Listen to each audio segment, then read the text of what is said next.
Okay, here we have a 2007 Elantra HD with a limited package, and we're going to replace the grill today. I bought a grill from eBay, an E&G Classic grill. It's a mesh grill. So the first thing I have to do, of course, you pop the hood. A couple of bolts here, and a couple of these Phillips heads, but they're really not Phillips heads. They're much like a Honda connector.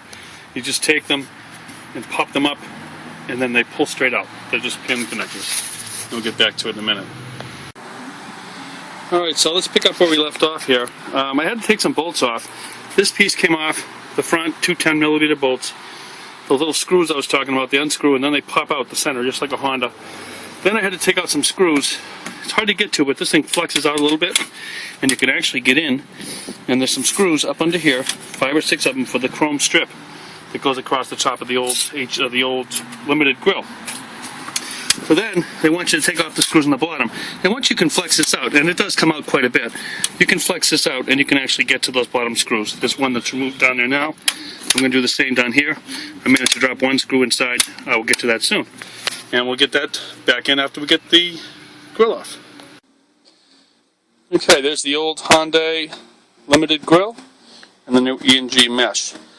Now they tell you to put masking tape over the top of the old one when you pull it out so you don't scratch it. There really wasn't a problem there. I took the chrome piece off first with the screws along the top, and it just slid right out. Once I got the 3 bottom screws, up and out it goes. You don't try to force it out the front. I'm not so sure if I want to put that Hyundai emblem on there or not. We'll have to take a look, see what it looks like. Okay, now that we got the old grill out, and it wasn't that hard, it really did. These things pulled back very simply. So once you got those 4 bolts, 2 bolts in the top and the 4 clips, you could pull that grill piece back. And this body part here, the part of the front fender cover, actually flexes quite a bit. And I had just a normal screwdriver, probably about 4 inches long overall to get those screws out. Not too bad. Then they give you a template, and they want you to center the template on the old grill part, the old body part, and you can drill some 1/8 inch holes. This is simply to put the pins in, because this doesn't have screws on the bottom, it just has pin holes. So we're going to go ahead and drill those holes, and we'll set it and see what happens. Well, I'll tell you, putting it back in was about a 5-minute job.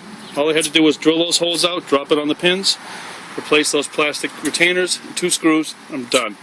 I decided not to put the Hyundai logo in because they said if you wanted to get it perfectly centered, you may have to mess up some of the mesh. And I'm just going to see what it looks like first. And on top of that, when you take the mesh, when you use the grill mesh from the other one, you run the risk of breaking it and not being able to put it back in. So if I want to put the Hyundai label back on the insignia, I'll just probably buy another one on eBay. Take the tape off, we'll see what it looks like. Well, I'm pretty happy with the way it came out. I think it looks pretty good. It's still consider the logo later on, putting the insignia in. But a nice clean install, no big deal. Nice small little E&G Classics logo on the grill so people can see what it is. Overall, probably about an hour total time, more time taking it off by a long shot than putting it back in. I'm pretty happy with the deal I got on eBay.